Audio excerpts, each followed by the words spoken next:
Assalamualaikum warahmatullahi wabarakatuh.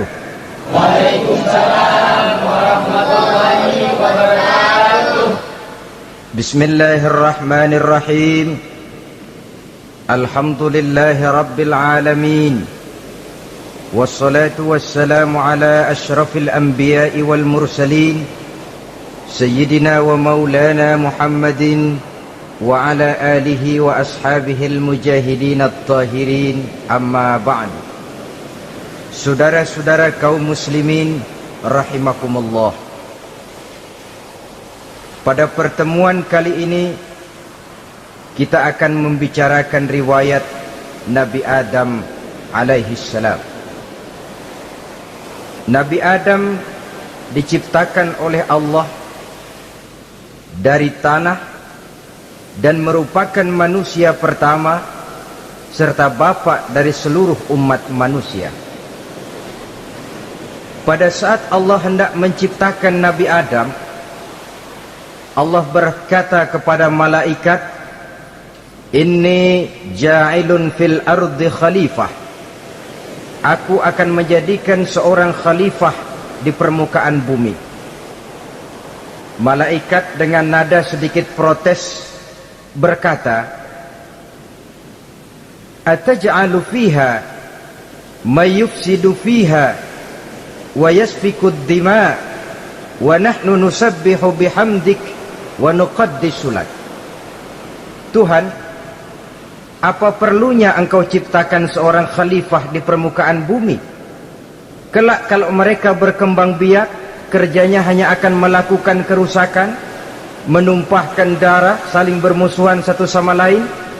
Sedangkan kami, kata malaikat, sudah cukup bertasbih memuji kebesaranmu. Allah kemudian menjawab, "Inni a'lamu ma la ta'lamun." Aku lebih tahu tentang apa yang kalian semua tidak mengetahuinya. Setelah diciptakan Nabi Adam daripada tanah, ditiupkan roh, maka Allah kemudian mengajarkan kepada Nabi Adam berbagai macam ilmu pengetahuan. Wa 'allama Adam al-asma'a kullaha. Kemudian Allah mengajarkan Nabi Adam nama-nama segala sesuatu. Nama merupakan simbol daripada ilmu pengetahuan. Nabi Adam akan dijadikan khalifah di permukaan bumi, maka dibekali oleh Allah Subhanahu wa taala al-asma'a kullaha, nama-nama segala sesuatu. Yang dimaksud di sini ialah al-ulumal katsirah, ilmu pengetahuan yang banyak. Malaikat pada mulanya protes. Kami kan sudah cukup bertasbih Tuhan. Kami kan sudah cukup memujimu. Untuk apa lagi membuat manusia sebagai khalifah di permukaan bumi? Seolah-olah malaikat tidak setuju. Allah yang maha tahu rahasia segala sesuatu memberikan vonis, aku lebih tahu tentang apa yang kalian semua tidak tahu. Oleh karena Nabi Adam dipersiapkan untuk menjadi seorang khalifah di permukaan bumi, maka dibekali oleh Allah dengan ilmu pengetahuan. Begitu Nabi Adam dan begitu kita. Karena bukan cuma Nabi Adam, kita pun oleh Allah dijadikan sebagai khalifah-khalifah di permukaan bumi ini, yang nilai kekhalifahan kita bergantung kepada kondisi kita masing-masing. Ada orang yang menjadi khalifah level internasional, menjadi pemimpin dunia Islam. Ada orang menjadi khalifah level nasional saja. Ada khalifah tingkat kota saja. Ada khalifah tingkat kecamatan, ada khalifah tingkat RW, RT, sekurang-kurangnya khalifah untuk tingkat rumah tangga masing-masing. Tanpa membekali diri dengan ilmu pengetahuan, jangan berharap kita akan bisa melaksanakan tugas sebagai khalifah di permukaan bumi ini.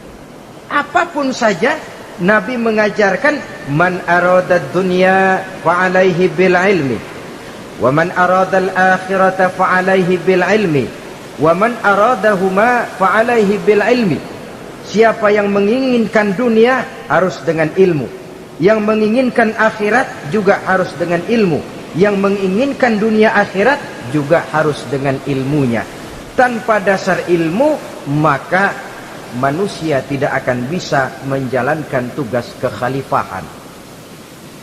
Setelah diajarkan Adam nama segala sesuatu, dikonfrontir, dihadapkan dengan malaikat. Malaikat, kalau tadi kamu bilang buat apa perlunya menciptakan khalifah? Nih bentuknya Adam.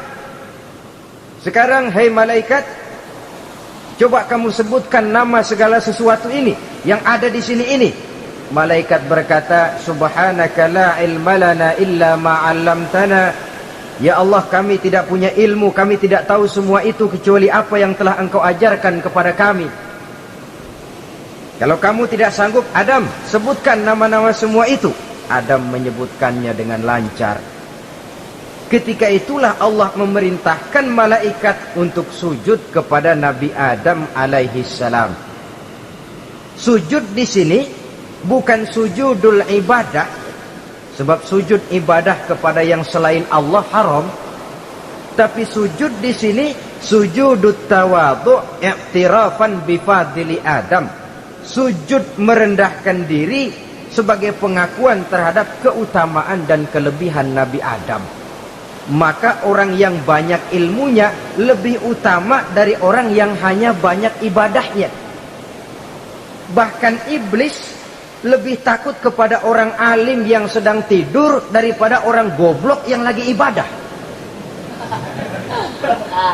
Model ini diceritakan dalam Ihya-nya Imamul Ghazali. Iblis masuk ke masjid mau menggoda orang lagi sholat. Sudah masuk di pojok masjid, dia lihat orang lagi tidur. Ngacir iblis keluar, cepat benar, pucat mukanya. Ketemu di jalan sama temennya, kenapa lari, Mas?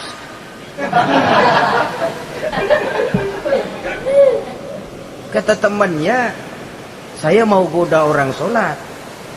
Lalu tiba-tiba di pojok masjid saya lihat ada orang lagi tidur. Saya takut betul sama itu orang. Lari saya keluar.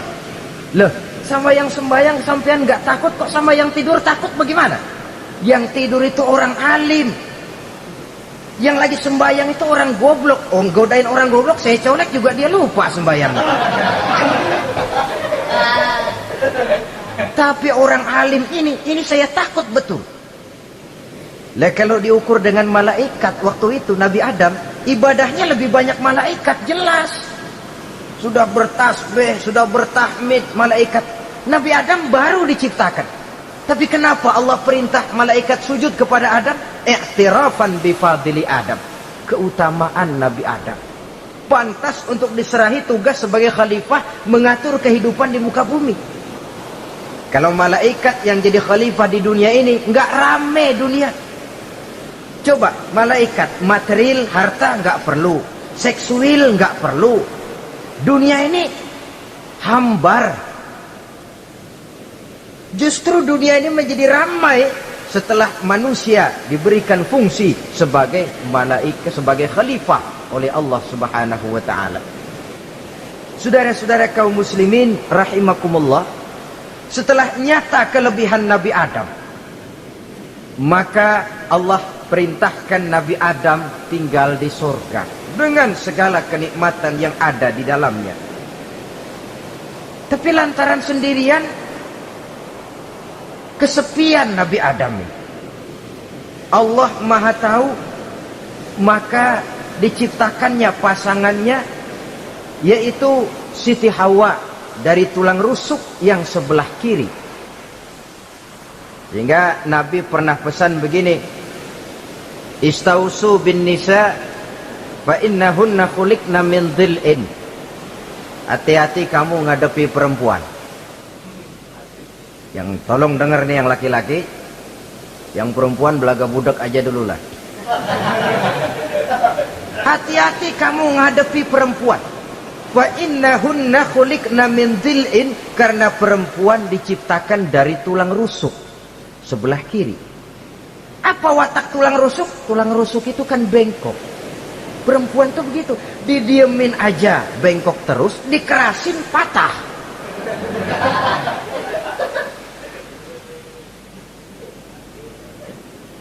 Saudara-saudara, di sini kita ambil satu hikmah bahwa ternyata yang bikin hidup terasa enak karena di sekitar kita banyak orang lain. Bodoh manusia kalau dia merasa bisa hidup sendirian.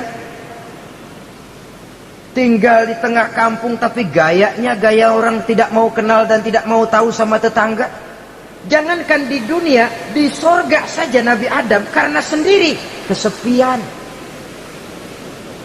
Apa saudara mau tinggal di Jakarta? Apa saja di Jakarta, sudahlah milik saudara. Hotel Indonesia dikasih saudara, Hotel Borobudur punya saudara, Monas buntel bawa pulang. Semanggi ambil, tapi di Jakarta saudara tinggal sendirian. Kira-kira enak nggak? Ternyata yang bikin hidup terasa nikmat karena di sekitar kita banyak orang lain. Begitulah Allah ciptakan Siti Hawa. Setelah diciptakan Siti Hawa, natur manusiawi. Nabi Adam mau main pegang aja. Kata Allah, hai Adam, jangan kau sentuh sebelum kau bayar maharnya. Maharnya apa ya Allah? Maharnya an tusalli ala Muhammadin sallallahu alaihi wasallam. Maharnya kau bersolawat kepada Nabi Muhammad. Manusianya belum lagi diciptakan tapi namanya sudah ada, nurnya sudah ada, bahkan dijadikan mas kawin antara Adam dengan Hawa. Karena itu dalam Islam sebenarnya urusan kawin itu bukan yang sulit, maka jangan dipersulit, tapi juga jangan digampang-gampangin.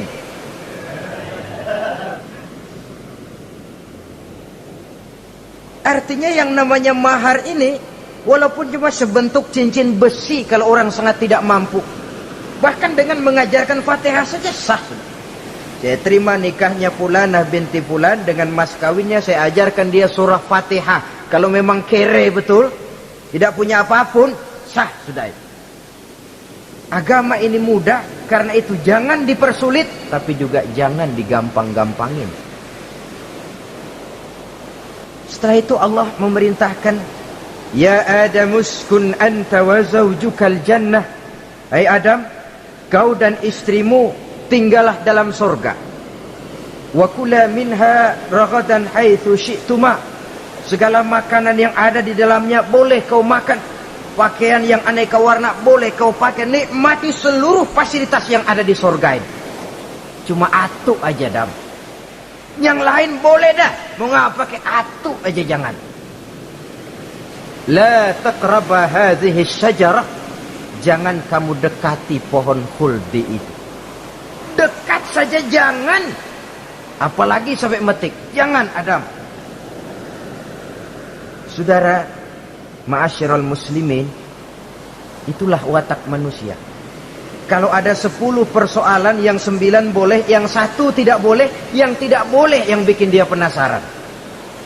Gua pengen tahu ngapa kagak boleh sih. Timbul penasaran. Apalagi iblis selalu berusaha, sebab pada waktu malaikat disuruh sujud, semuanya sujud kepada Adam. Iblis tidak mau sujud.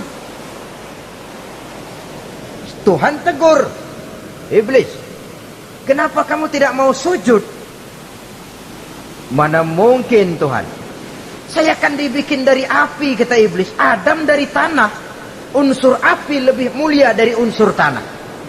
Masa saya harus tunduk kepada Nabi Adam? Gengsi dong. Adam kan anak kemarin sore, baru dibikin. Masa saya harus tunduk kepada orang yang macam itu? Ini kan perintah aku iblis. Kalau kau tidak mau tunduk, keluar dari sorga ini. Terusir iblis dari sorga karena kesombongannya tidak mau sujud kepada Adam. Nah, logika, kalau udah di sorga aja sombong diusir, apalagi yang masih tinggal di pinggir kali sombong.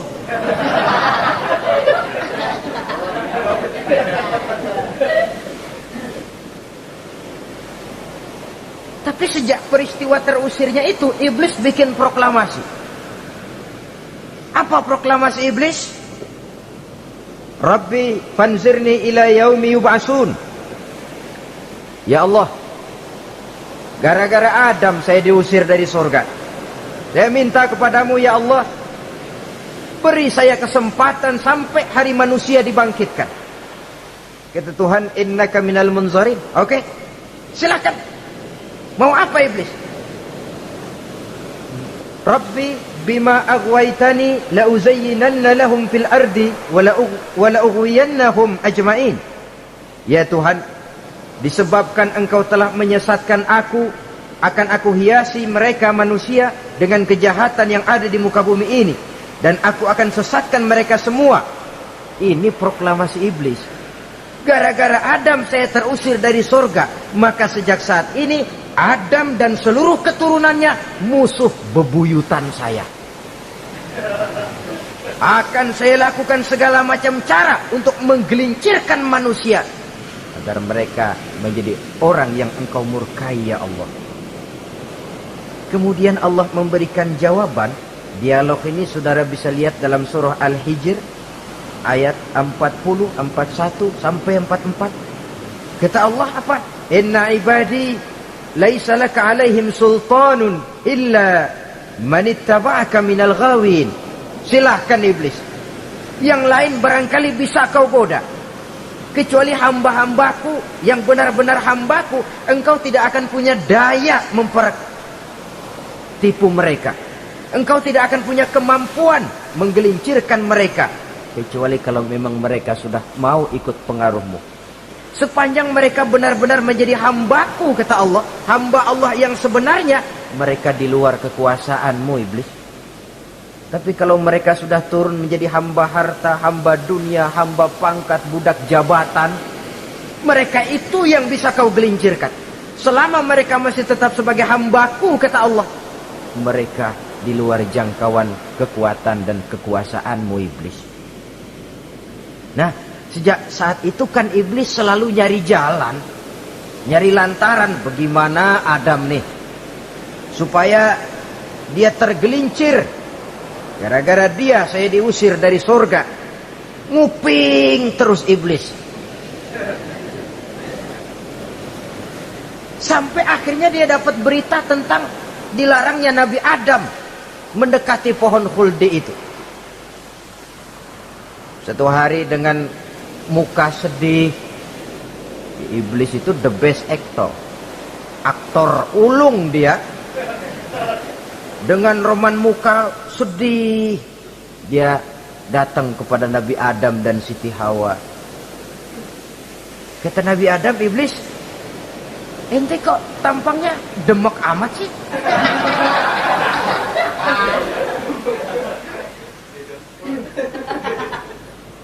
Kenapa begitu sedih? Adam, saya sebenarnya tidak ada yang bikin saya sedih.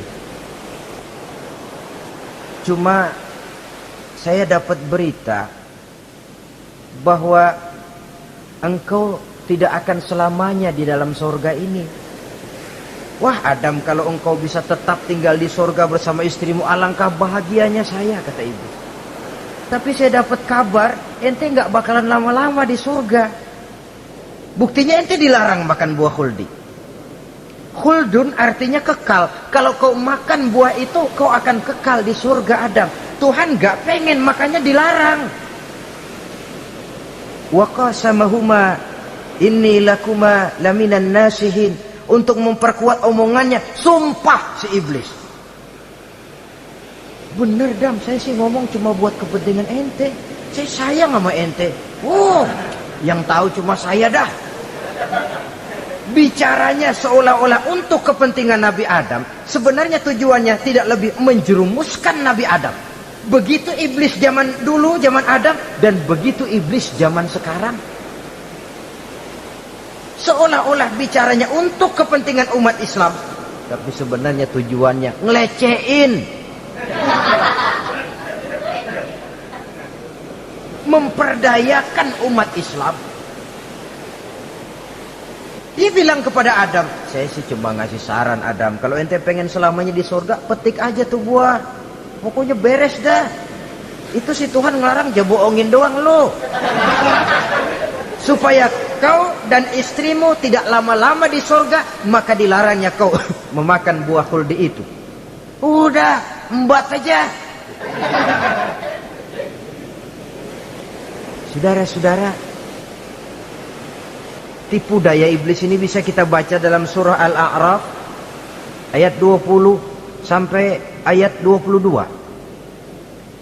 Nabi Adam tergoda, ditambah oleh bujuk rayu Siti Hawa. Nabi Adam yang setengah hati itu akhirnya terpancing betul. Sebab itu perempuan, walaupun peranannya tidak begitu kelihatan, tapi memang sangat menentukan. Tidak ada seorang suami bisa sukses jadi apapun dia tanpa peran serta istrinya. Karena itu sebagai muslim, kita punya teman hidup dan kita punya lawan hidup. Siapa teman hidup kita? Dalam arti sempit, teman hidup kita istri. Kalau dia istri tentu suami yang taat kepada Allah dan Rasulnya. Dalam arti luas, teman hidup kita ialah setiap muslim, setiap orang yang pandangan hidupnya sama dengan kita. Itu teman hidup.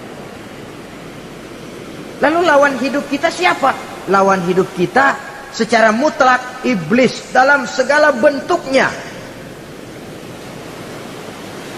Iblis yang berbentuk halus, ini ngusirnya rada lebih gampang.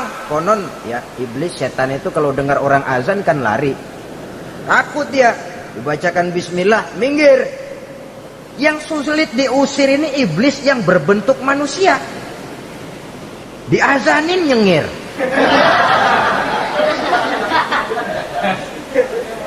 Gawat ini. Saudara-saudara, ini musuh dalam artian mutlak. Sedangkan musuh dalam artian ideologis, setiap orang yang pandangan hidupnya tidak sama dengan kita. Bahasa langsungnya, setiap orang di luar Islam secara ideologis, ya. Adapun secara manusiawi, kita tetap toleransi, saling menghormati, setuju dalam perbedaan pendapat, kembali kepada prinsip lakum dinukum. Kewajiban saling menghormati sesama manusia, tapi secara ideologis tidak ada kompromi. Begitulah Nabi Adam tergoda. Dan begitulah iblis selalu menggoda keturunan-keturunan Nabi Adam sampai kepada kita sekarang ini. Tiap kali kita hendak melakukan berbagai kebaikan, iblis ini mulai bisik, kasar, kusuk, kesek. Saudara tadi dari rumah mau berangkat niat dengerin ceramah macam ini. Apa dikira iblis enggak? Wah, gatal iblis. Kata iblis, alah jangan bertingkahlah dengerin ceramah. Ceramah mah urusan 70 ke atas. Ente masih muda. Berjuang kita. Jihad, bismillah. Tidak, saya mau dengar ceramah. Berangkat kita ke tempat ini. Sampai di sini apa dikira iblis diam? Enggak. Dia bisikin lagi. Iya, tuh hadir ke sono dah, cuma nyampe sono ngomong aja ngomong dah. Ustadz mah jangan didengerin, ngomong aja udah. Perang lagi jihad, saya nggak mau ngomong, mau dengerin betul-betul. Kata iblis, iya lo dengerin dah, jangan ngomong, cuman pules.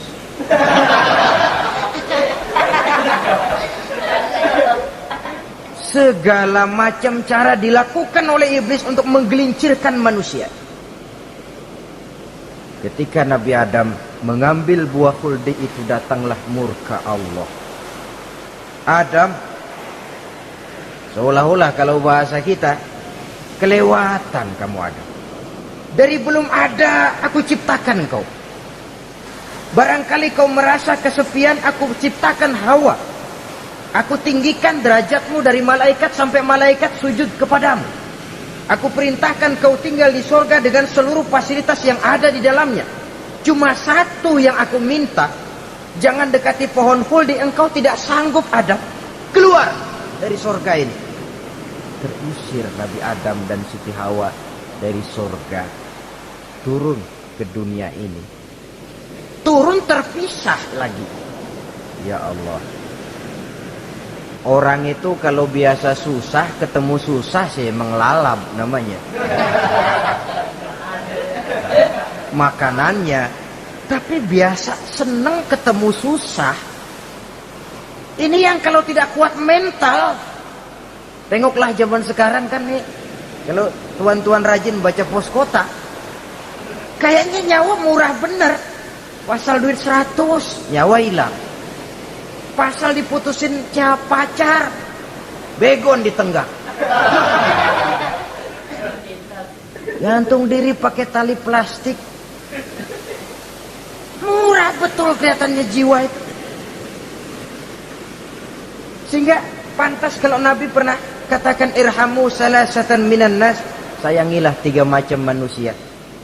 Pertama, azizan zalla, orang mulia yang jatuh hina. Pejabat tinggi kalau pensiun kesian bener. Ya Allah, udah nggak ada yang ngasih hormat, tanda tangan nggak laku. Azizan zalla, orang mulia yang jatuh hina. Yang kedua, ghaniyan qad iftaqara, orang kaya jatuh miskin. Dari hidup serba ada jatuh melarat. Yang ketiga, faqihan yal'abu bihil juhal, ahli fikih ngerti hukum tapi dipermainkan oleh orang-orang bodoh yang kebetulan punya kekuasaan. Lalu keluar fatwa sesuai dengan pesan sponsor. Yang halal bisa jadi haram, yang haram dibikin remeng-remeng. Ahli fikih dipermainkan oleh orang bodoh. Kasihan betul. Terpisah Adam dengan Hawa ini. Adapun Nabi Adam turun menyesal dengan seluruh kesalahannya, sujud, taubat, menangis. Menurut riwayat 300 tahun beliau sujud seraya membaca Rabbana zalamna anfusana wa illam taghfir lana wa tarhamna lanakunanna minal khasirin. Ini doanya Nabi Adam, ya Allah, kami telah zalim kepada diri kami sendiri. Andai kata engkau tidak kasihan, tidak memberikan ampun kepada dosa yang kami lakukan, sungguh kami termasuk ke dalam golongan orang-orang yang rugi. Ini yang dibaca Nabi Adam dalam taubatnya. Di akhir taubatnya, Nabi Adam munajat kepada Allah, ya Allah, dengan kebesaran Muhammad ampunilah dosa saya. Allah tegur, kaifa araftahu ya Adam walam akhluqhu. Dari mana kau bisa tahu nama Muhammad Adam padahal aku ciptakan saja belum manusianya. Kata Nabi Adam, pertama, ketika engkau ciptakan saya, engkau tiupkan ruh ke dalam jasad saya, terbuka mata saya memandang ke bawah arasmu. Di sana nampak dengan jelas tertulis di kaki arasmu, la ilaha illallah Muhammadur Rasulullah. Taulah saya bahwa Muhammad ini orang yang paling dekat dengan engkau ya Allah, sampai namanya bergandengan dengan namamu di kaki arasmu. Yang kedua, ketika saya hendak menyentuh Hawa, kau juga yang mengatakan jangan kau bayar maharnya sebelum kau bersolawat kepada beliau. Saudara hadirin yang saya hormati, Nabi Adam diterima taubatnya oleh Allah. Kemudian dipertemukan kembali dengan Siti Hawa setelah sekian lama berpisah. Pertemuan itu terjadi di satu dataran luas, di satu padang yang luas, yang sampai sekarang dinamakan dengan Padang Arafat. Tempat para ibadah haji melakukan wukuf, yaitu puncak pelaksanaan ibadah haji. Dan pertemuan itu sendiri terjadi di atas sebuah bukit kecil yang diabadikan dengan nama Jabal Rahmah di kawasan Arafat itu. Di atas Jabal Rahmah itu ada satu monumen kecil untuk mengabadikan pertemuan Nabi Adam dengan Siti Hawa. Lalu tinggallah keduanya di permukaan bumi ini. Oleh Allah diberikan karunia keturunan yang banyak. Dan tiap kali lahir kembar. Kembarnya laki perempuan, laki perempuan, laki perempuan. Dari sinilah berkembang biak manusia, di mana di zaman Nabi Adam perkawinannya silang. Karena tentu tidak ada manusia lain. Perkawinan silang itu artinya kalau si A dan B, A ini laki, B perempuan, kemudian lahir kembar kedua antara C dengan D, maka begitulah yang A dikawinkan dengan D, yang C dikawinkan dengan B. Perkawinan silang. Tidak boleh perkawinan yang kembar sama di waktu dilahirkan. Nah, di antara putra-putra Nabi Adam yang kemudian juga membuat sejarah yaitu Habil dan Qabil. Habil saudara kembarnya namanya Labuda, perempuan. Qabil saudara perempuannya Iklimah. Menurut hukum perkawinan waktu itu harus silang. Habil harus kawin dengan Iklimah dan Qabil harus kawin dengan Labuda. Tapi Qabil protes. Dia kepengen kawin dengan saudara kembarnya sendiri. Dalam arti yang sama-sama dilahirkan dengan dia, yaitu Iklimah. Kenapa? Karena kebetulan rupa Iklimah ini lebih cantik daripada Labuda. Protes kepada ayahandanya Nabi Adam. Abah, saya tidak terima, saya harus kawin dengan Iklimah. Tidak Qabil, kamu harus kawin dengan Labuda. Gak mau. Kenapa dengan Labuda? Kurang kece.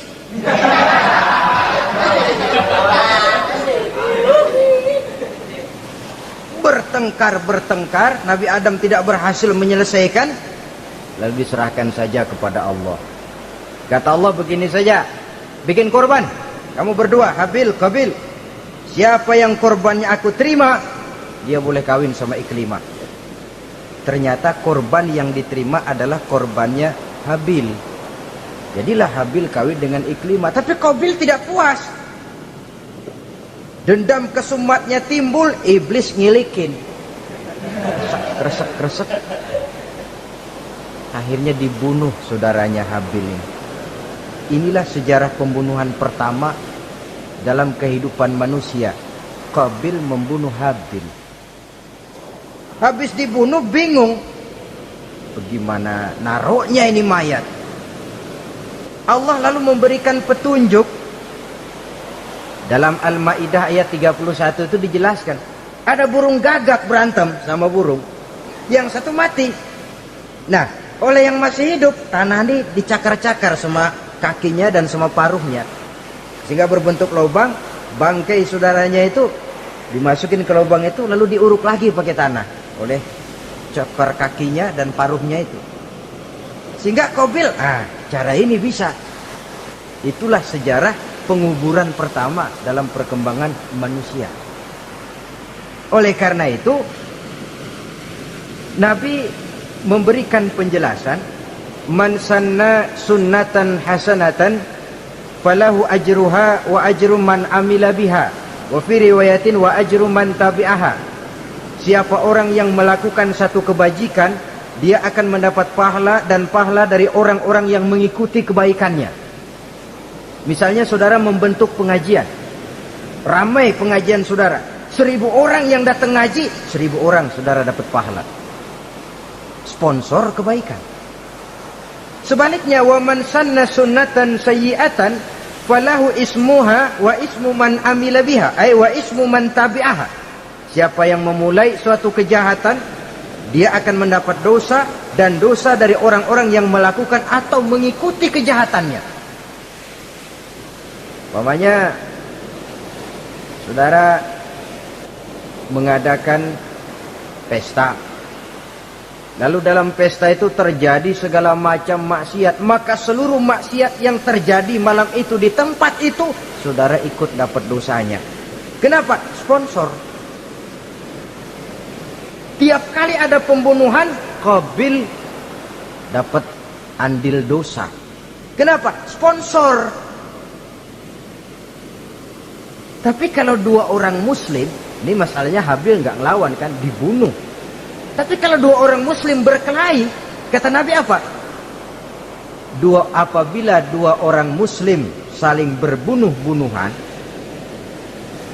maka al-qatil wal maqtul finnar. Baik yang membunuh ataupun yang dibunuh, dua-duanya neraka. Sahabat heran, ya Rasul, kalau yang ngebunuh masuk neraka pantas, tapi ini yang dibunuh kenapa neraka juga? Soalnya sama-sama niat, cuman keduluan aja. Itu kan masalahnya. Andai kata dia nggak terbunuh, dia yang akan membunuh. Niat itu sudah ada. Nah kalau Habil ini dia tidak punya niat membunuh, dia memang dibunuh oleh Qabil. Saudara-saudara kaum muslimin rahimakumullah. Lalu dari situlah berkembang biak keturunan Nabi Adam alaihi salam. Sehingga dengan demikian bisa kita katakan sebagai satu konklusi, pertama, bahwa manusia adalah makhluk Allah yang menempati kedudukan tertinggi dan berasal dari Nabi Adam sebagai manusia pertama. Dengan malaikat sekalipun, manusia sebenarnya lebih tinggi. Kapan? Kalau dia tetap benar-benar sebagai hamba Allah yang membekali diri dengan ilmu pengetahuan. Laqad khalaqnal insana fi ahsani takwim. Kami ciptakan manusia dalam bentuk yang paling baik. Dan ketinggian manusia itu tidak ditentukan oleh bahan-bahan dari mana manusia diciptakan, tapi ditentukan oleh adanya roh yang ditiupkan ke dalam jasadnya dan kemampuan yang ditimbulkan oleh nilai-nilai rohaniah tadi. Kalau secara biologis kita ini semua bahannya sama. Dari saripati mak tanah yang menghasilkan buah yang dimakan oleh mak bapak kita, membentuk hormon, menghasilkan sperma, terjadi kerjasama yang baik antara ibu dan bapak, sehingga kemudian melahirkan kita ke alam dunia ini. Secara biologis bahan kita sama, dan tidak itu yang menentukan ketinggian manusia. Walaupun keturunan juga mempengaruhi, sebab sekarang ada istilah ramai orang bicara bayi tabung. Dan majelis ulama sudah memberikan fatwa kalau spermanya itu berasal dari sang bapak, tidak jadi masalah. Tapi kalau dari orang lain, haram. Yang lebih celaka lagi di negara maju, tidak lewat proses alam rahim. Jadi dalam satu tabung yang diberikan suhu yang mirip dalam kandungan, di situ dipertemukan antara sperma, air mani laki-laki, dengan ovum, air mani perempuan. Diberikan suhu yang mirip dalam kandungan, dan itu diharapkan bisa menghasilkan manusia lewat tabung kaca itu. Saya tidak sanggup bayangkan kalau sekarang orang tanya usul asal-usul kita, kan kita masih enak jawab. Kamu anak siapa? Oh, bapak saya Fulan, ibu saya Fulana. Oh, kenal saya. Tapi manusia yang akan datang kalau proyek ini berhasil, bapakmu siapa? Enggak tahu, saya dulu keluar dari tabung, Pak. Rendah betul martabat manusia. Sama saja dengan ada perempuan pernah protes, Pak, Islam itu enggak adil katanya. Kenapa? Masa dalam Islam laki-laki boleh kawin lebih dari satu, tapi perempuan enggak boleh kawin lebih dari satu? Supaya sama-sama adil, boleh dong perempuan punya laki lebih dari satu. Saya bilang, justru disitulah Islam itu hendak menjaga martabat manusia. Kalau seorang suami punya istri empat-empatnya lalu hamil, bapaknya jelas. Tapi kalau perempuan satu punya suami 4 lalu hamil, bapaknya yang mana ya?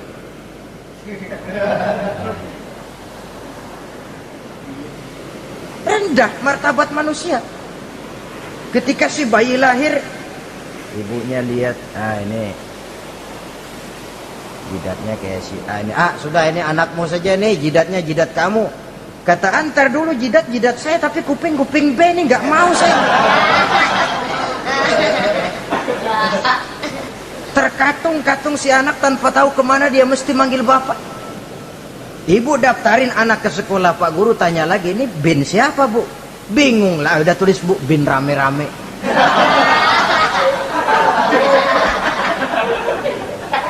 Kan rusak martabat manusia kalau sudah begitu. Justru Islam ini menjaga ketinggian martabat manusia. Jadi manusia itu fi ahsani takwim. Kapan? kalau dia bisa menjaga kehambaannya di hadapan Allah dengan melaksanakan fungsi sebagai khalifah di permukaan bumi. Tapi bila dia sudah tidak lagi menjadi hamba Allah, tidak lagi berfungsi sebagai khalifah, dia sudah masuk summa radadnahu asfala safilin. Kami kembalikan ke tempat yang paling rendah, lebih rendah dari binatang sekalipun. Kalau dia tetap menjaga posisinya lebih tinggi dari malaikat, malaikat saja sujud kepada Nabi Adam, apalagi kepada makhluk-makhluk yang lain manusia ini. Tapi kalau dia tidak pandai, lebih rendah daripada binatang. Inilah uniknya makhluk bernama manusia. Dengan posisinya dia bisa menjadi lebih tinggi dari malaikat, tapi juga dia bisa meluncur lebih rendah daripada binatang. Untuk menjaga itulah diperlukan agama dalam kehidupan kita sekarang ini. Bukan cuma sebagai lipstick, tapi sebagai pedoman, sebagai way of life yang akan mewarnai cara kita berpikir, state of mind, rule of thinking, cara kita memandang kehidupan ini diwarnai oleh nilai-nilai agama. Dengan demikian, maka manusia bukan keturunan kera. Sebab ada satu teori, namanya teori evolusi, yang disampaikan buat pertama kali oleh Charles Darwin. Dia mengemukakan teori bahwa perkembangan kehidupan sesungguhnya di dunia ini menunjukkan mata rantai yang utama melalui apa yang dia namakan seleksi alamiah. Mula-mula dari ikan melalui seleksi ke amfibi, dari amfibi ke reptil, dari reptil ke mamalia, dari mamalia ke mamalia kecil, dari mamalia kecil ke primat, dari primat ke monyet, dari monyet menjadi Homo erectus. Ini teori Darwin. Tapi dia tidak jelas-jelas mengatakan bahwa manusia keturunan monyet, hanya seketurunan. Seketurunan kan tidak berarti keturunan. Begini saja, Toyota Kijang sama Toyota Corolla itu seketurunan. Tapi Corolla dengan Kijang kan lain. Cuma seketurunan, dalam arti sumbernya sama. Makhluk yang tidak tahan seleksi alam, oleh udara yang sangat dingin, perkembangan cuaca yang sangat panas, gempa bumi dan sebagainya, seleksi alam dia namakan, hilang, musnah dari peredaran. Seperti ada binatang raksasa itu, dinosaurus, sekarang kan cuma tinggal dongeng saja, tinggal nama atau kerangka. Itu oleh seleksi alam dia nggak lulus, hilang.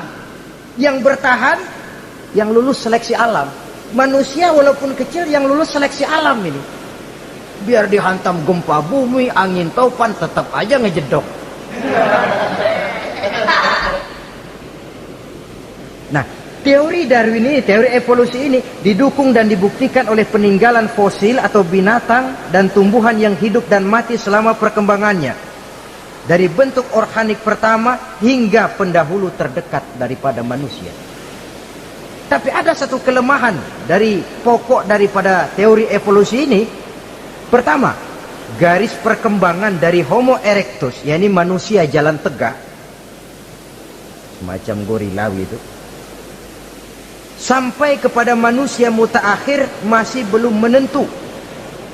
Artinya, okelah, kalau manusia seketurunan dengan kera, batas antara manusia yang wujud sekarang dengan manusia purba itu apa? Yang menjadi penghubung? Monyet tidak mungkin. Ini dianggap mata rantai yang hilang, missing link namanya dalam istilah ilmiahnya. Dan ini masih dicari sampai sekarang. Kalau pendahulu terdekat manusia mutaakhir ini manusia purba, katakan Homo erectus, manusia jalan tegak. Lalu generasi sudah itu sebelum berbentuk manusia apa? Ternyata sampai sekarang masih ada missing link, mata rantai yang hilang.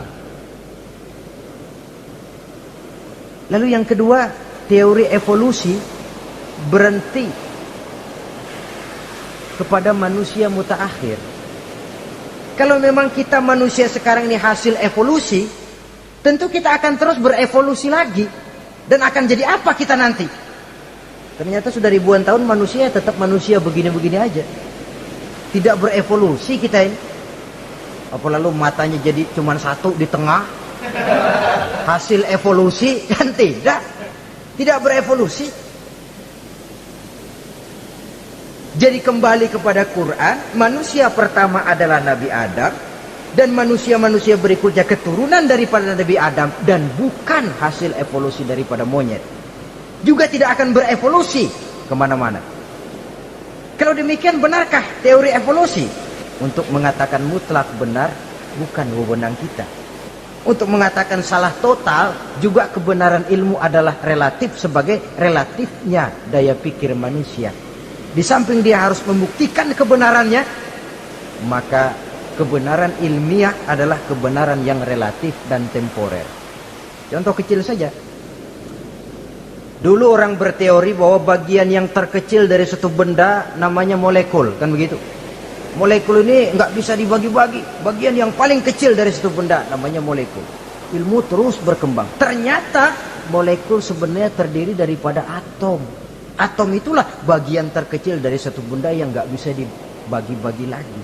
Nah, berubah sudah teori pertama. Tidak jadi molekul sekarang, atom. Belakangan rupanya atom masih tersusun dari partikel-partikel. Partikel inilah bagian yang terkecil dari satu benda. Berubah lagi sudah. Dan tidak mustahil akan ada penemuan bahwa partikel pun masih bisa dibagi-bagi lagi. Begitu juga dengan teori evolusi ini. Sehingga beberapa ahli semacam Dr. Charles Oxnard, Dr. Jane Paul Hallett dari Chicago dan California, mereka sudah membantah teori evolusi ini. Namun masalah paling pokok dari kita ialah kita diciptakan oleh Allah berasal dari Nabi Adam alaihi salam. Nabi Adam diciptakan dari tanah. Dan kita bukan hasil dari evolusi, juga tidak akan berevolusi. Nah, lalu kepada makhluk bernama manusia diberikan fungsi sebagai khalifah di permukaan bumi ini. Ini yang dulunya malaikat protes. Sebagai khalifah, tugas kita apa? Khalifah Allah di muka bumi. Menerjemahkan sifat Allah sesuai dengan batas-batas kemanusiaan kita. Allah Maha Pengasih. Berusahalah kita pengasih kepada makhluk sesuai dengan batasan manusiawi kita. Allah Maha Menolong. Ringan tanganlah kita menolong orang yang memerlukan sesuai dengan batas kemampuan kita. Fungsi khalifah. Untuk bisa berfungsi sebagai khalifah secara baik, kita harus mempunyai modal yang dinamakan ilmu pengetahuan. Dan Islam sangat menggalakkan itu. Jauh dulu 14 abad yang lalu, dari desa kecil yang bernama Mekah yang peta belum muat, orang di dunia belum kenal, sudah keluar seruan utlubil ilma walau bisin, tuntutlah ilmu walaupun di negeri Cina. Ngomong Cina di Mekah, padahal Mekah waktu itu belum masuk peta, belum dikenal orang. Sudah ada revolusi ilmu dan budaya. Belajar walaupun harus nyebrang ke negeri Cina. Lalu ada lagi misalnya alimu auladakumus sibahata warrimayah, kata Nabi, ajarkan anakmu renang dan lempar lembing, lempar cakra, olahraga. Satu tanda Islam agama masa depan. 14 abad yang lalu di Saudi Arabia, Nabi mengajarkan ajari anakmu berenang. Kalau Islam agama untuk orang Arab saja, mau berenang di pasir.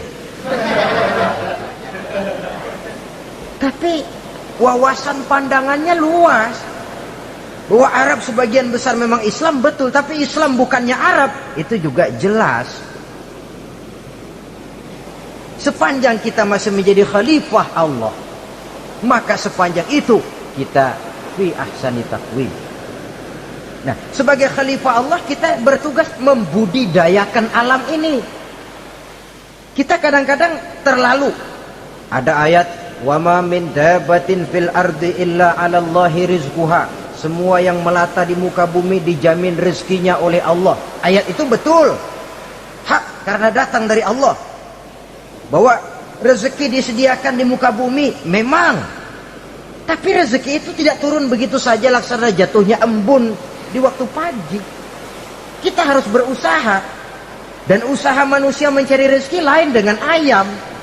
Kalau ayam dari tahun atu. Nyari rezekinya tuh modalnya cuma ceker patok. Coba, dari tahun 1 ayam asal punya ceker, punya patok, sudah dapat rezeki dia. Nggak perlu masuk TK, SD, SMP. Tapi manusia cari rezeki, apalagi zaman sekarang. Persaingan hidup tajam, lapangan kerja sulit, tensi ekonomi tinggi. Masuk sekolah urusan, tamat sekolah urusan. Kadang-kadang dilema juga. Masuk perguruan tinggi negeri sulitnya setengah mati kayak onta masuk ke lubang jarum. Masuk perguruan tinggi swasta yang favorit biayanya selangit. Artinya tanpa membekali diri dengan ilmu, keahlian, skill, kemampuan, fungsi sebagai khalifah sulit untuk bisa kita laksanakan. Saudara-saudara kaum muslimin yang berbahagia, kalau fungsi khalifah ini mampu kita laksanakan, iblis putus asa sudah. Sebagai khalifah, di satu pihak kita menyembah hanya kepada Allah, di lain pihak kita membudidayakan alam ini. Ada apa sih di perut bumi? Minyak, gas, timah, emas. Ada apa sih di lautan? Pelajari lewat oceanografi, membudidayakan alam. Air sungai supaya arusnya nggak mengalir mubazir. Ada manfaatnya, bisa menimbulkan energi yang menghasilkan tenaga listrik. Bisa mengairi persawahan, irigasi.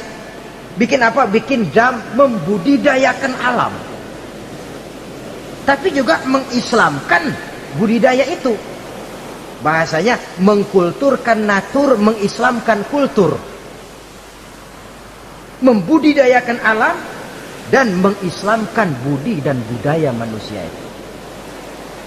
Sehingga apapun yang kita kelola dari alam ini nantinya akan untuk menunjang tugas sebagai khalifah, sujud kepada Qadhi Rabbul Jalil. Saudara-saudara, maka bersyukur kita oleh Allah dijadikan manusia. Tidak pesan, terima beres, cantik. Dari segi biologis maupun psikologis, tidak ada makhluk secantik manusia. Dibekali dengan agama di samping akal. Sehingga agama membimbing akal agar sampai kepada kebenaran yang hakiki. Kita sebagai keturunan Nabi Adam memegang fungsi khalifah. Jadi jangan main-main loh, kita ini turunan Nabi betul ini. Saudara-saudara yang hadir semua di depan saya ini, termasuk saya, kita gini, turunan Nabi kita ini. Nabi Adam. Jangan main-main loh, turunan Nabi gini-gini. Nabi Adam. Sayang kalau posisi yang tinggi kita tidak melaksanakan fungsi yang tinggi. Sayang betul. Sebab itu manusia harus adil kepada dirinya, dalam arti menjaga diri dari sesuatu yang bisa menghancurkan ketinggiannya dalam pandangan Allah. Jadi kalau kita sudah lemparkan diri ke meja judi, hanyutkan diri ke tempat mabuk, hancurkan diri di tempat maksiat, itu sudah tidak adil kepada diri sendiri. Tidak bisa menjaga ketinggian yang diberikan Allah kepada kita. Dikasih baju bersih, dicemplungin di comberan, diinjek-injek lagi. Kita ini diciptakan fi ahsani taqwim. Masa mau turun berbuat seperti binatang, itu makhluk rendah? Masa mau mengikuti tipu dayanya iblis, dia sudah proklamasikan bahwa itu musuh bebuyutan kita? Innahu lakum aduwwum mubin. Setan musuhmu yang jelas dalam segala bentuknya. Saudara-saudara, untuk berfungsi sebagai khalifah ini sekali lagi bekali diri dengan ilmu pengetahuan. Dan ilmu itu di zaman kita sekarang tentu kalau Nabi Adam diajari langsung oleh Allah, wa 'allama Adam al-asma'a kullaha. Lah kalau kita mau nunggu Tuhan ngajarin, geblek terus. Ya tidak mustahil Allah memberikan ilmu yang disebut ilmu laduni ya. Transfer. Langsung Allah memberikan kepada seorang hamba, membukakan pintu hatinya. Tapi bukan potongan kayak kita yang dapat ilmu laduni macam begitu. Satu contoh, menurut ceritanya, Hadratus Syekh Kiai Hasyim Asy'ari itu kan ngaji beliau kepada Kiai Khalil Bangkalan, Madura. Kiai Khalil ini wali. 2 tahun berguru di sana, nggak diajarin apa-apa. Cuma kalau pagi nyari rumput. Tiap hari 2 tahun akhirnya Hadratus Syekh bilang, Kiai, saya kapan diajari? Sudah Hasyim, kau pulang saja. Insya Allah kau alim. Itu aja pulang jadi orang alim. Jadi samping terus beliau belajar ke Mekah. Kita harus melalui proses belajar. Ini untuk menunjang tugas kekhalifahan kita. Sebagai hamba Allah dan sebagai khalifah Allah di permukaan bumi. Sehingga 2 tugas ini bisa kita laksanakan dengan sebaik-baiknya. Menjaga martabat manusia sebagai makhluk yang mulia dan keturunan dari Nabi Adam alaihissalam. Saudara-saudara, ini sajalah pembicaraan kita kali ini. Terima kasih banyak atas segala perhatian. Mohon maaf atas segala kekurangan. Usikum wa nafsi bitaqwallah. Aqulu qauli hadza. Wassalamualaikum warahmatullahi wabarakatuh.